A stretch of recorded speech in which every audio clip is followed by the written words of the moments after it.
c'est une société active dans tout ce qui est mousse, tout ce qui est plastique, traitement de plastique. Alors pour donner une idée un peu plus précise de ce que votre entreprise produit, vous êtes dans le domaine des jeux pour enfants, vous faites ce qu'on appelle des boudins pour les piscines, oui, une série d'applications pour les voitures également. Donc une entreprise dont vous avez pris la charge en 1982, qui occupait alors 200 personnes, qui aujourd'hui en compte 1100, donc en 30 ans, sachant que vous avez entre-temps liquidé ou en tout cas vendu une partie de vos activités initiales, vous n'avez plus que décuplé la taille de l'entreprise. Oui. Vous n'avez pas un actionnariat qui est uniforme, familial, vous avez invité des investisseurs à vous accompagner. Quelle a été l'importance justement et le rôle de ces investisseurs par rapport à la trajectoire que vous avez suivie? Les investisseurs, dans un premier temps, sont venus parce que je les ai appelés, parce que j'avais besoin d'eux pour des projets de développement ou bien pour alléger un endettement qui, à certaines phases, était devenu trop important. Mais très rapidement, je me suis rendu compte que ce qui a beaucoup plus de valeur, c'est le partenariat, l'association, le partage d'un projet et d'un risque avec des partenaires. Et là, je dois dire qu'en tant qu'associé, en tant que membre du conseil d'administration, à côté des administrateurs indépendants que j'ai chez NMC, il y a une grande valeur ajoutée d'avoir des amis autour de la table qui vous challenge et qui vous soutiennent. Ça sonne comme un conte de fées.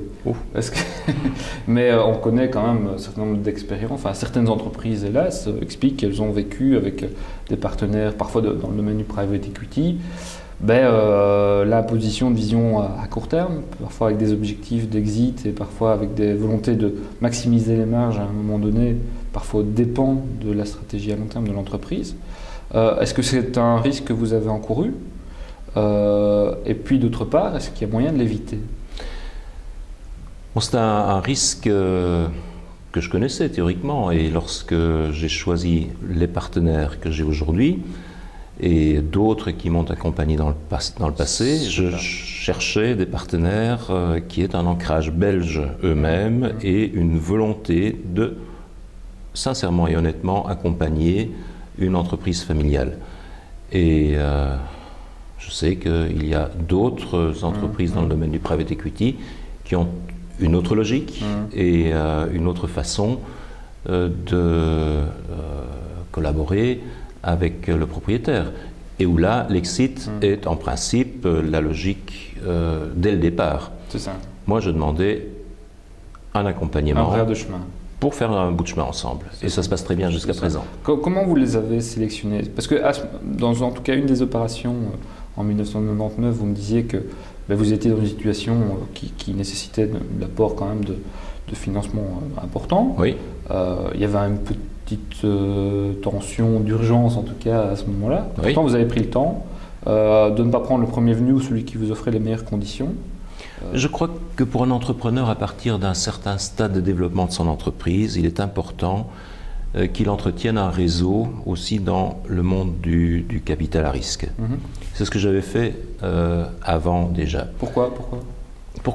Parce que vous ne pouvez pas prévoir l'évolution de votre entreprise, et lorsque vous avez une opportunité qui se présente à un moment pour la croissance par exemple, ou pour une acquisition, vous n'arriverez pas, si vous êtes raisonnable, à le financer tout seul.